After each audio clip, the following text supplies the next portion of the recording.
Day 99. Day 99. My event's coming up. It's very soon. And this morning I woke up with a little bit of nerves about it. I started picturing the event and seeing this huge 1,400 seat theater and how my mind was feeling like, just, you better do well. You know, these people flew in and you better kill it.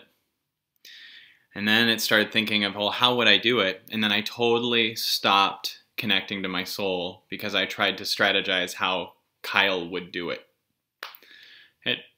That's never, ever, ever worked. Like if I was just like, how am I going to do a good show? I'm cutting off the flow of right now, and I'm trying to figure out a strategy for how I'm going to speak for 10 hours a day for 2 straight days. There's no way I could do that. There's no way Kyle could do this. And I started meditating and I started thinking about it, and my mind was trying so hard to get somewhere. And then I just started noticing that this theater that was outside me was like pulling on me, and I just closed my eyes and noticed it was all in my thoughts. And then what happened was the stress of what was outside me suddenly started becoming inside me. I started just feeling that I'm bigger than the thing. I'm bigger than all of my circumstances. And then I started thinking, I just got to love myself more. And then I realized, no, that's another egoic thing that Kyle would do. I instead need to just be aware and realize that I am unconditional love that is so much bigger than any circumstance. And that the circumstances are all contained within that love. And that I am just the space of all of this. And that's something that what I think my little surface mind it can't do anything. My surface mind can't do anything. So when our mind is going, what do I do? How do I do this? It can't do anything because it's not able to do what you can do when you're in your soul, when you're in the moment. So now I feel like the event's like in my blood cells, like running around in my body. But it's not nearly as nerve-wracking anymore. It's just, I'm just all of this. And then I started noticing that I'm just only love, and that anything that was not just love is duality, is trying to do something the right way, thinking of a right or wrong, and dividing myself up in two, and putting myself at war with myself.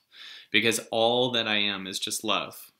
And then all of a sudden everything was encompassed in that. Every person, every career, every circumstance was all encompassed in just the entire truth that I am just love, and that the duality need to make it happen story is the lie. And there's nothing for me to do other than just, I don't even want to say connect to the love that I already am, because that is still something that ego is trying to do. It can't do anything. It needs to stop doing stuff. It needs to just know that it's loved. I need to love the little kid in me. I need to understand that I am the love that is the space for the little kid in me that wants to do a good job this weekend. And one other aspect that has made this so fascinating is I've done many of the past events when I was single. And I could always use the giddiness of how proud of me everybody's going to be, and different people flirting with me or telling me I'm so great or whatever. And I would get to stay this little boy. And whenever we're nervous, many of us go to something. People go to alcohol, they go to drugs, they go to TV, they go to sex, they go to people giving them approval, whatever it is. And I'm now dating this incredible woman, and I have that love right here. It's not something for me to chase anymore. And instead of me chasing it, what I get to do is accept that I am just loved, because I know she can love me more than thousands of people's, approval could ever touch. And what it does is it cuts off the little mental escapes that I have in my head, the after everyone's going to tell me good job and all that stuff. And it really forces me to face my stuff head on. And I didn't realize how much I was running from myself and how much I was running from these little thoughts and these little things. And just thinking, oh, I'm nervous, but that's okay. You know, I'm going to see this person there. I'm nervous, but you know, wait till everyone just sees how great I am. And it's always fantasy. I was always looking into the future as an escape from whatever I was feeling now. So I never really hardly did feel anything now, because I always had, well, I have a gig coming up later, you have an income coming in over here, there's, you know, you have that date next week, or you have these different escape routes in my mind, and my mind was full of fantasy as a way to not feel feelings. But because that fantasy was so, you know, accepted in our world, I didn't notice it's an addiction just as much as drugs or alcohol are. It doesn't have the same instant chemical response that those things have, but they're just ways to not feel myself. And today I'm feeling myself a lot, but instead of having the outlet to run somewhere else, or the you know, the love that I get from fans, you know, just telling 20 people about all my problems and hearing everyone say, you're the best in the world, and just trying to get that shallow stuff, I'm stuck with myself. And it's like I pulled the drawbridge up of escape routes, and I get to really feel me. And the meditation is the best way to do it.